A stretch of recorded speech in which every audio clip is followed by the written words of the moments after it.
La monnaie commune, j'ai dit au Mali, le Mali a déjà essayé sa monnaie. Donc frapper une monnaie, c'est pas difficile.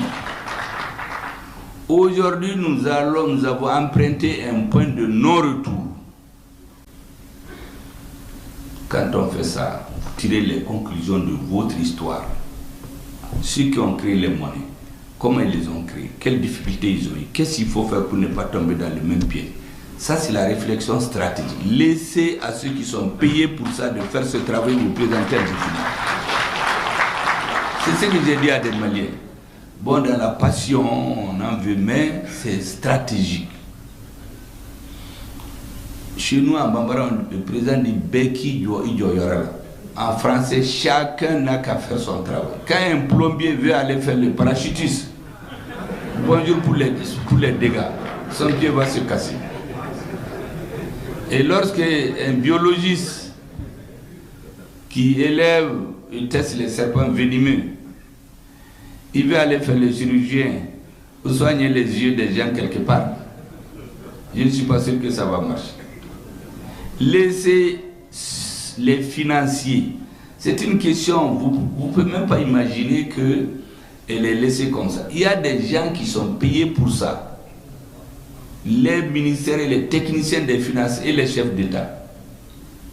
Quand ils vont finir cette question, parce que c'est qu'on veut qu'on dévoile tout ce qu'on est en train de préparer. Mais on ne va pas le faire. La meilleure façon d'échouer, c'est de dire à l'adversaire tout ce que tu veux faire. C'est pourquoi les autres avaient dit avant, l'Afrique, tel pays ne sera pas la vache laitière. Parce qu'on leur a dit ce qu'ils veulent faire. On ne va rien dire à personne. Le jour advienne que pourra, mais on veut que l'AES marche. Pour le reste, vous savez, concernant les peuples, je ne vais pas éluder cette question. Moi, j'ai dit aux Maliens que moi, je suis un métis. Mon arrière-grand-père, quand vous le voyez, il est comme un arabe. Il a certains de ses enfants qui sont blancs, comme des tamashek. D'autres sont noirs comme du charbon, là. Ils sont même bleus. Il n'y a que les dents et les yeux qui sont blancs chez eux. D'autres ont des cheveux crépus, des vrais nègres, bien bon teint là. D'autres sont noirs, ils ont les cheveux lisses. Il y a un peu de tout. Donc quand tu viens chez nous, tu veux parler mal des tamashek, ou des Peuls, ou des Arabes, ou des Songoïs, tu ne trouveras personne pour t'écouter. Tu trouveras toujours des adversaires. Parce qu'on est un pays métissé. Et l'avenir appartient au métissage. Maintenant, qu'est-ce que ceux qui veulent détruire nos États ont fait? À chaque étape de la colonisation, ils choisissent un thème. La communauté Peul, c'est la plus nombreuse en Afrique. Elle va géographiquement du Cameroun jusqu'au Sénégal. Quand tu touches à un Peul, les chefs d'État qui ne sont pas instruits, les jeunes Peuls qui ne sont pas instruits, ils se mettent tous là-dedans. Avec la pauvreté. Moi, j'ai écouté des interviews du président Ibrahim Traoré, où quand ils étaient au front, ils marchaient des villages entiers, il n'y avait rien. Les populations là, si quelqu'un vient, il leur distribue de l'argent en douce, il leur dit que ceux-ci sont vos ennemis, on va transformer leur idée. Il y a beaucoup de jeunes Peuls qui sont dans le terrorisme, ils ne savent même pas pourquoi. Moi, j'ai vu des présidents en Afrique qui se sont mis, parce qu'ils sont Peuls, à quitter le Burkina. Mais il y a un compatriote, je lui ai dit de lui poser la question, est-ce qu'il a des preuves? Vous savez ce qu'il nous dit, que lui l'a vu dans les réseaux sociaux. Mais ça, c'est quoi ça? Un président qui accuse un autre État à partir de ce qu'il a vu dans les réseaux sociaux, parce que lui, il est Peul. C'est fait exprès pour qu'on tombe là.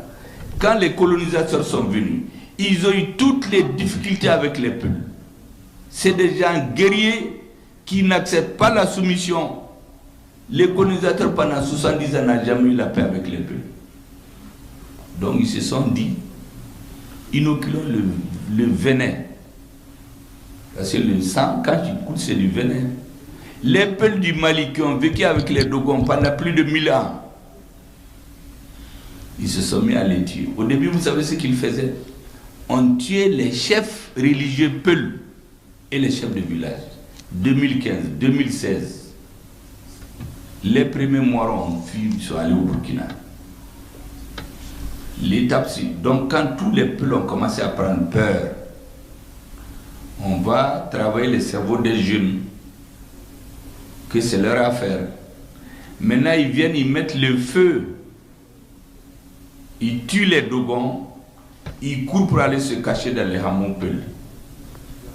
Le Dogon dont on a tué le père est convaincu que c'est le Peul qui tue son père. Eux aussi ils s'organisent, ils tombent sur des Peuls, ils les tuent. Une fois que le sang coule, c'est du poison. Et ce monsieur qui dit qu'il est Peul, ça s'étend jusqu'au Cameroun, jusqu'en Afrique. Tous les chefs d'État d'origine Peul se mêlent là-dedans. On a fait une affaire d'une communauté. En fait, c'est pour embraser l'Afrique. Des jeunes bergers Peul sont embobinés là-dedans.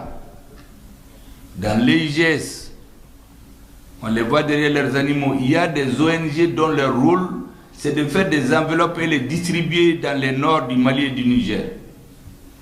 Tous les mois, il y a des gens qui ne travaillent même pas. Ils ont tous les mois des enveloppes. On vient les voir. Ils vont voir des bergers qui n'ont rien, ils leur donnent un peu d'argent, des armes, ils recrutent d'un pays à l'autre. Comment vous pouvez comprendre cette histoire-là du Cameroun jusqu'au Sénégal? Les Peuls. Donc les gens par solidarité, les intellectuels, les avocats, les bergers, tout le monde rentre là-dedans. Ils disent qu'ils défendent leur communauté. Mais les autres aussi se défendent.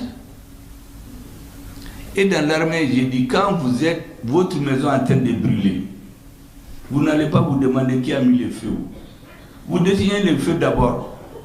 Quand le feu est éteint, en ce moment, vous allez demander. Quand le pays est en guerre, c'est très facile d'accuser les autres.